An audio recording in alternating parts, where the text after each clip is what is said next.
Sir, जिस दिन election हो रहा है बीजेपी बड़ा दिखाई दे रही है, कैसे देखते हैं? सबसे पहले तो भारतीय जनता पार्टी के लोगों को जीत मिली है, उन्हें बधाई, और आशा करता हूं कि जो जनादेश दिल्ली की जनता ने उन्हें दिया है उसकी वो प्रतिपूर्ति करेंगे।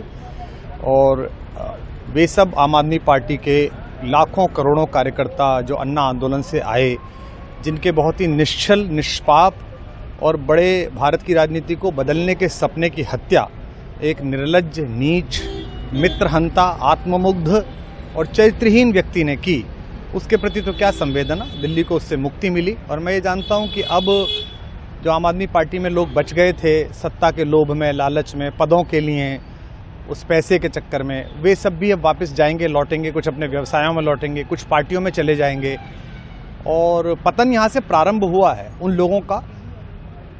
मेरे लिए कोई प्रसन्नता का और दुख का विषय नहीं है, मैं बीच में खड़ा हूँ। प्रसन्नता इस बात की है कि करोड़ों लोगों ने आशा लगाई थी, करोड़ों लोगों ने, लोग अपनी नौकरियां छोड़ के आए थे, व्यवसाय छोड़ के आए थे, दुश्मनियां ली थी लोगों ने, उन सब की हत्या एक आत्ममुग्ध आदमी ने, एक चरित्रहीन आदमी ने अपनी निजी महत्वाकांक्षाओं की पूर्ति के लिए की।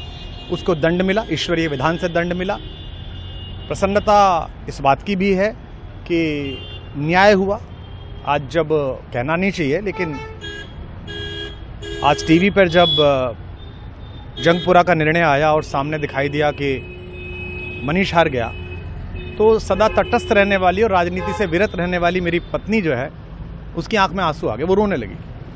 क्योंकि उसी से उसने कहा था कि अभी तो है ताकत, और उसने कहा था भैया ताकत सदा तो नहीं रहती। तो ये अहंकार आशा करता हूँ अगले लोग नहीं करेंगे, जो बाकी दल है वो नहीं करेंगे, इससे सबक लेंगे।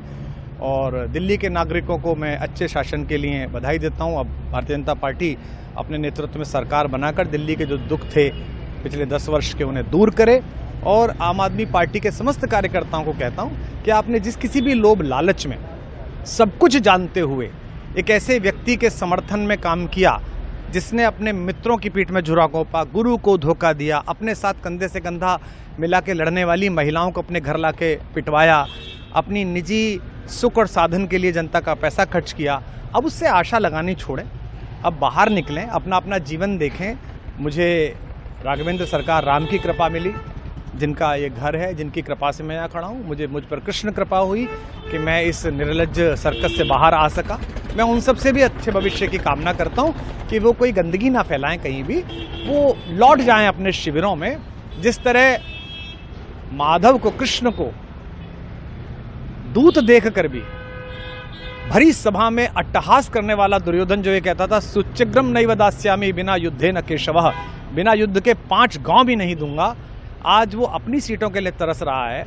और मुझे पता है कि इस दुर्योधन का अंत भी टूटी हुई जंघा के साथ बड़ा ही दारुण होगा, और भारतीय राजनीति एक कलंकित अध्याय के रूप में इस बौने दुर्योधन को और इसके दरबार के तमाम शकुनियों को याद करेगी। मैं उनकी मुक्ति की कामना करता हूं कि ईश्वर उन्हें इस दुख से बाहर निकाले, और समस्त लोगों को बधाई देता हूं कि चलिए अंततः न्याय हुआ।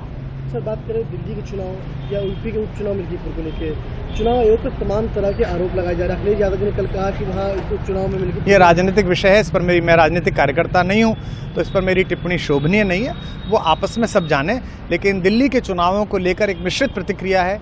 दुख है कि अन्ना आंदोलन से एक ऊर्जा जो पैदा हुई थी, जिससे देश में एक सकारात्मक बदलाव हो सकता था, एक वैकल्पिक राजनीति हो सकती थी, उसकी हत्या एक अहंकारी आदमी ने, एक आत्ममुग्ध और असुरक्षित आदमी ने कर दी। मैं आशा करता हूं कभी ना कभी भारत में ऐसा सूर्योदय किसी न किसी दल में अवश्य होगा, जो भारत को जहां पहुंचना है वहां पहुंचाने का मार्ग प्रशस्त करेगा। बहुत धन्यवाद।